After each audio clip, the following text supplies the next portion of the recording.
So today we're going to be reading a book called Someday a Tree by Eve Bunting. This book is about a very special tree that lots of people love.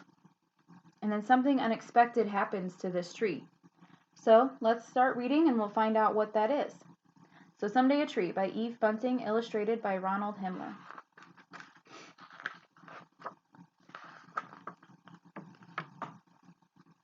Every afternoon, when the weather's nice, Mom and I and our sheepdog Cinco walk across Far Meadow and sit under our oak tree. Dad says the tree may have been here when Columbus came to America. Mom and I bring lemonade or pockets full of our small tart apples, and I gather acorns for my collection. Always we bring biscuits for Cinco and a book for us. So there's this big tree. It's the main focus of our story. Once upon a time in a land far away, Mom begins. Cinco lays his head on his paws and listens too. Or Mom and I tell stories. Tell how just before I was born, you and Dad stopped here one day to picnic under the tree and you saw that the land and the house were for sale. I stopped for breath. And we were tired of living in the city and we bought them, Mom finishes. Tell how I was christened under the tree, I say. Tell how a bird did you-know-what on the Reverend's head, and Mrs. McInerney wore a hat with real flowers on it, and the bees came. We roll on the grass laughing, and Cinco rolls and laughs too. So does anyone know what christened mean? What does christened mean? When someone is christened, what does that mean? To be baptized. It means that he was baptized underneath that tree. Maybe that's why it's so special. One of the reasons why it's so special to them. On hot days, people driving from city to city often stop to picnic the way Mom and Dad did. We don't mind. Dad says the tree isn't ours anyway because no one can own a tree. The people spread their blankets and pretend not to be listening to our stories. But sometimes we see them smile. Today, I'm doing my favorite thing. I'm lying under our tree, staring up through the leaves. Mom and Cinco are asleep beside me. The clouds change like smoke, and the leaves whisper to them as they pass. I think I hear them whisper my name, too. Alice. Alice. Above my head, a spider sways. Somewhere an owl lives hidden. Sometimes, when the dusk thickens, we hear him call and see his pale shadow. I turn on my stomach and bury my face in the grass. Why does it smell so funny? I sniff. So funny in this context means different or strange. The grass smelled a little odd. Maybe bad. I don't know. Mom? I sit up. Mom. Her eyes open. How come the grass smells like this? I ask. Why is it this weird yellow color? Mom yawns. I expect it's because it's been so hot. We bring Dad to look. There's supposed to be rain tonight, he says. That's probably all the grass needs. Why do you think the grass is yellow? Do you think it just needs a little bit of rain?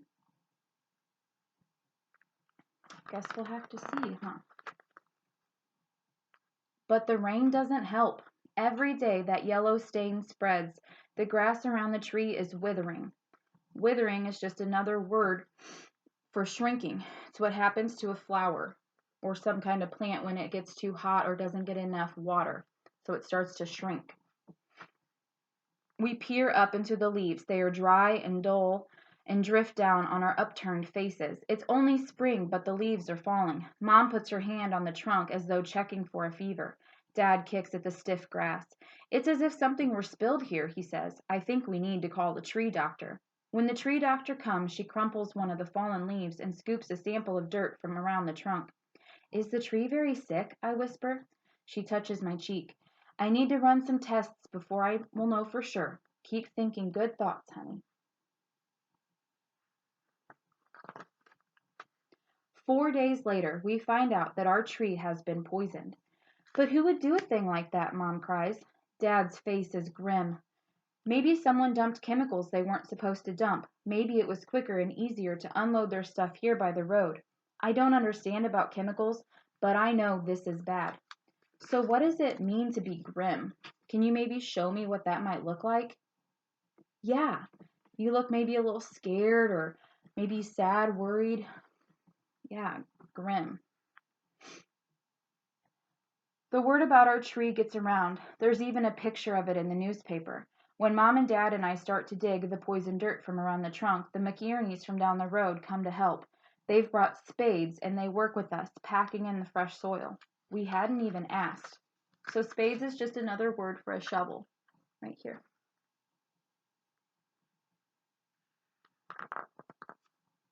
The fire department sends tanker trucks to spray water on the faded leaves.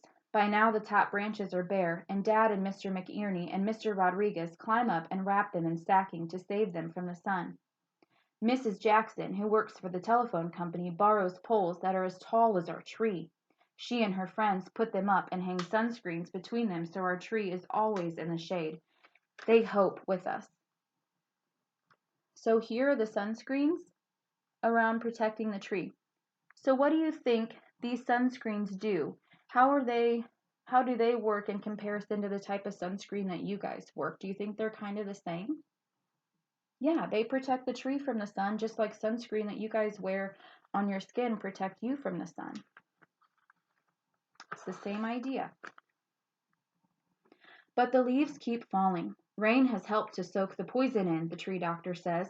I don't think your tree has the strength left to fight. A woman comes with a red scarf she has knitted. It's as long as a jump rope. She ties it around the trunk and pats it in place. There, she said. It never hurts to muffle up. Muffle means just to wrap or to cover up. There are get well cards lined on the grass. A balloon shaped like a heart floats from a branch. Someone has brought a bunch of blue bonnets, or purple flowers, and a jelly jar and a can of chicken soup. So have you ever had anybody bring you any of these items whenever you were sick? Like a can of chicken soup? Or like, have you ever made a get well card for someone when they're not feeling well? That's what all these people did for this tree because it's sick. But still the leaves fall. The birds have gone, the squirrels too. Deer used to come at night, tiptoeing down from their secret places. They don't come any more, and the dusk is filled with silence. Is our tree dying? I asked Dad. Is that why the birds and the animals have gone? The noise around here has spooked them, that's all, Dad says. I want to believe him, but I'm scared. Cinco won't go close to the tree now either. Each night I watch from my window for the deer, if the deer come back, but they don't.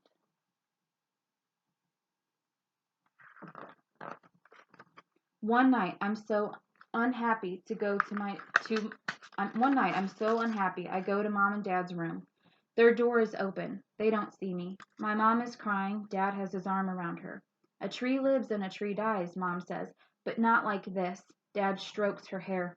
Shh, sweetheart. The person who did it probably didn't mean to kill the tree. We never mean to kill the beauty in the world. We just do. So there he is, stroking her hair. I slip away to lie on my bed. My chest hurts so bad. I thought our tree would always be here, like the sky, like the fields, like my mom and dad. I was wrong. Moonlight whitens my room and I see the big jar of acorns on my dresser. My collection! Some are old, but the ones on top I gathered just a little while ago when the tree was well. I'm so excited I can hardly breathe. I leap out of bed and take the acorns on top. In the curl of my hand they seem to be beating, bursting with life. I run to the window. I'd go now, but it's dark when the moon slides behind the clouds, and the outside dark still scares me. What do you think he's going to do with those acorns? Why did he get so excited to find those acorns?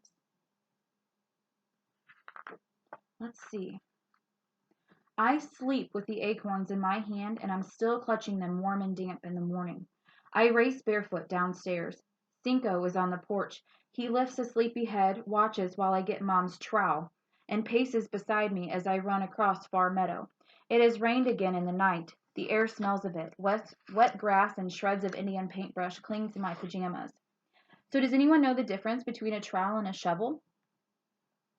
They do both dig, but a trowel is like a smaller version of a shovel. It's like a little garden tool. Maybe you've seen your mom or grandma or somebody use it, and it's really pointed at the end. The dead leaves from our tree have been raked into piles, but others have fallen in the night. I rustle through them. Cinco hangs back. The tree seems to have shrunk. The top sacking hangs like wet rags.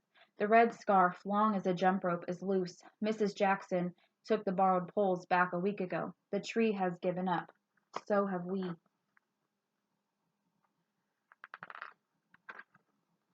I hold the acorns toward it on the flat of my hand. I don't know, tree, I say, but maybe. Cinco helps me pace off giant steps till I'm sure we're on healthy ground. He helps me dig a little trench.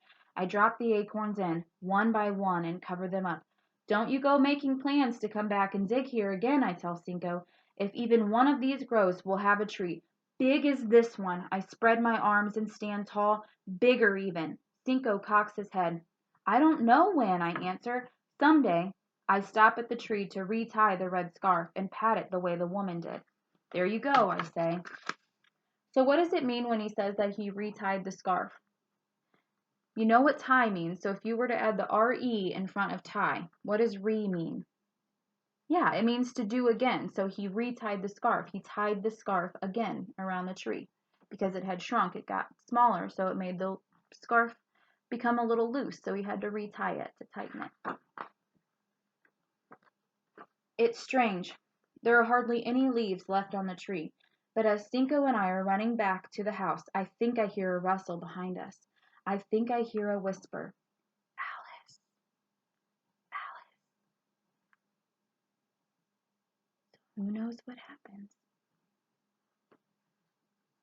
What do you think?